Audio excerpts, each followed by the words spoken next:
आज हमने देखा कि पहले दिन किस तरीके से सभी के हाथों में संविधान की कॉपी थी और विपक्ष के सभी ने ये कहा एक सुर में कि भाई संविधान के हिसाब से चलना चाहिए सदन। अब तो इतनी संख्या भी नहीं है कि संविधान पर कोई संकट हो सरकार की तरफ से, तो फिर अब संविधान पर आप लोग ताल क्यों ठोक रहे हैं? जय हिंद। ये आपने अच्छा कहा कि अब तो इतनी संख्या भी नहीं है कि संविधान पर खतरा हो। बस इसी बात को याद कराने के लिए और ये चेतावनी देने के लिए कि ये भारत जो है ये विश्व का सबसे बड़ा लोकतंत्र है, यही संदेश देने के लिए आज संविधान की प्रतियां जिस संविधान के ऊपर टूटकर वोट किया है भारत की जनता ने इस चुनाव में, जिस संविधान के मुद्दों के ऊपर 7 लाख से 1 लाख के मार्जिन पर ले आए नरेंद्र मोदी हमारे माननीय प्रधानमंत्री को इस देश की वोटर्स, बस वो याद दिलाने के लिए कि इस बार यहाँ नारेबाजी, रैलियों जैसा माहौल, जय श्री राम के नारे न लगा करके देश के मुद्दों पर बात की जाए। मगर अफसोस आज भी हमने देखा कि जरूरत से ज्यादा लंबा भाषण देते हुए भी हमारे प्रधानमंत्री ने ना तो नीट के छात्रों को संबोधित किया, न कंचनजंगा एक्सप्रेस में घायल हुए, मृत हो गए लोगों को संबोधित किया, न इस देश के अंदर हीट वेव के अंदर आए दिन मारे जा रहे लोगों को संबोधित किया, न 13 महीने से जल रहे मणिपुर की बात की। तो इसीलिए ये संविधान ये सुनिश्चित करता है कि इस देश के अंदर समानता हो, सभी के पास समान अधिकार हो और इन सब मुद्दों का हल वो सरकार कर्तव्य परायणता से निकाले जिसे चुन करके बैठाया गया है संसद में। और ये संसद है, ये इस देश की जनता का, इस लोकतंत्र का मंदिर है।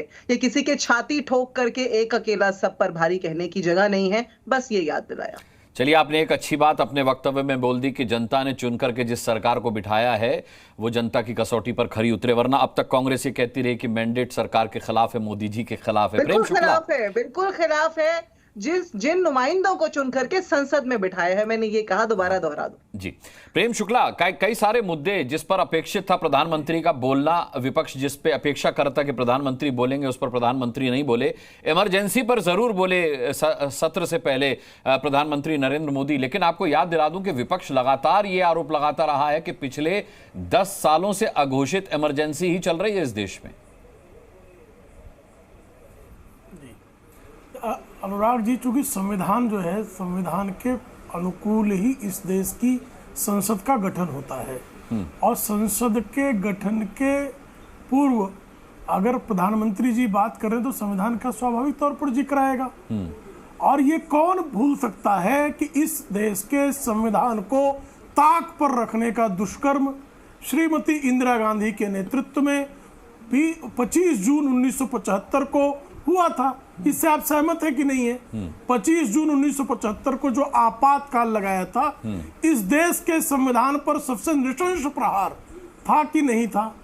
मैं उनके लिए किसी प्रकार की शब्दावली का प्रयोग नहीं करता, लेकिन श्रीमती इंदिरा गांधी के बारे में उनके पति और सांसद स्वयं फिरोज गांधी ने उन्हें हिटलर कहा था 1959 में। अगर उनसे उस हिटलर शब्द को उधार ले लो, जिस पार्टी की आप बात कर रहे हैं वो सत्ता से बाहर है। इतिहास की बातें कर रहे हैं जी।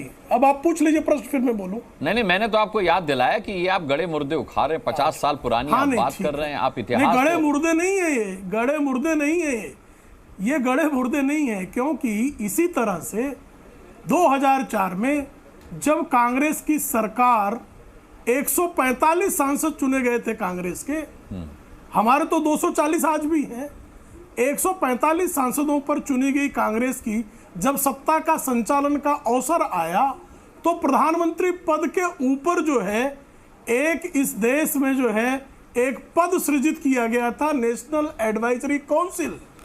और जो प्रधानमंत्री के सलाहकार थे श्रीमान संजय बरुआ, उनकी पुस्तक को आपने निश्चित तौर पर पढ़ा होगा अनुराग जी।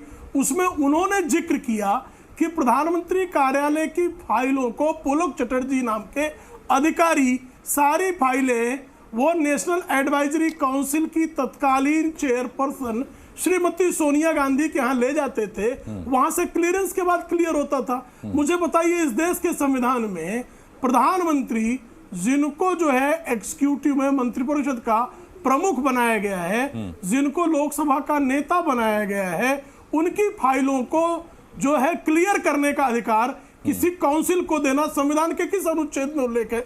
अनुराग जी, आप तो ज्ञानी है, मुझे बता दीजिए, थोड़ा मेरा अज्ञान भी दूर हो जाए। नहीं, मैं यहाँ ज्ञान देने नहीं बैठा हूँ, उसके लिए मैं आप लोगों को आमंत्रित करता हूँ। अच्छा, दूसरा एक और बिंदु, एक अन्य बिंदु अनुराग जी, इस देश के कैबिनेट ने एक बिल जो है राष्ट्रपति भवन में भेजा, और मंत्रिपरिषद ने अगर कोई बिल भेजा तो जो कार्यपालिका के प्रमुख राष्ट्रपति के यहाँ भेजा, उस बिल को एक सांसद, सिर्फ सांसद, मंत्रिपरिषद के सदस्य भी नहीं, उसको फाड़कर एक प्रेस कॉन्फ्रेंस में फेंक देते हैं और वो बिल वापस हो जाता है। ये बताइए, संविधान का इससे बड़ा उल्लंघन, इससे बड़ी अवमानना और क्या हो सकती है?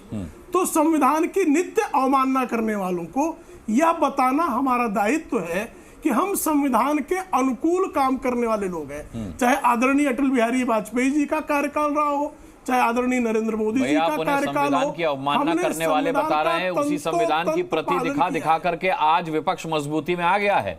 इतना मजबूत विपक्ष आपने 10 सालों में नहीं देखा। अनुराग जी, मुझे बता दीजिए ना, अनुराग जी एक उदाहरण बता दीजिए जहां हमने संविधान का पालन देना चाहती हूँ। हमने इनके 3 उदाहरण बताए, 3 उदाहरण मैंने बताए। आप एक उदाहरण जो है अटल जी के कार्यकाल का, मोदी जी के कार्यकाल का, इधर भी गिना दीजिए। नहीं, मैं तो अभी की बात कर रहा हूँ, इस चुनाव की बात कर रहा हूँ। महिमा सिंह, अभी बता दीजिए ना मुझे, एक गिना दीजिए।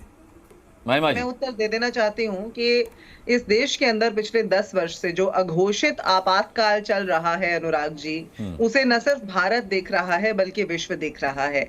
आप आज कोई भी जो वर्ल्ड इंडेक्स हैं, डेमोक्रेसी इंडेक्सेस हैं, वो उठाकर देख लीजिए। जितने भी सूचकांक हैं जहां पर लोकतंत्र की बात हो रही है, भारत का स्थान पिछले 10 वर्ष में निम्न से निम्नतर, निम्नतर से निम्नतम होने की कगार पर आ जाकर के खड़ा हो गया है। चुनाव आयोग को लेकर के एक फैसला सर्वोच्च न्यायालय ने दिया, जिसमें यह कहा गया कि मुख्य न्यायाधीश उसके सदस्य होंगे कमेटी के, लेकिन किस तरह से इस सरकार ने सर्वोच्च न्यायालय की अनदेखी की वो भी पता चलता है। किस तरह से सर्वोच्च न्यायालय ने यह भी बताया कि मणिपुर के समय पर कमेटी का जब खेल खेल रही थी ये सरकार, सर्वोच्च न्यायालय ने कहा ये सरकार तब तक कमेटी पे कमेटी बनाती है जब तक कि इनके मर्जी का फैसला ना आ जाए। इस तरह की बहुत सारी टिप्पणियां हैं।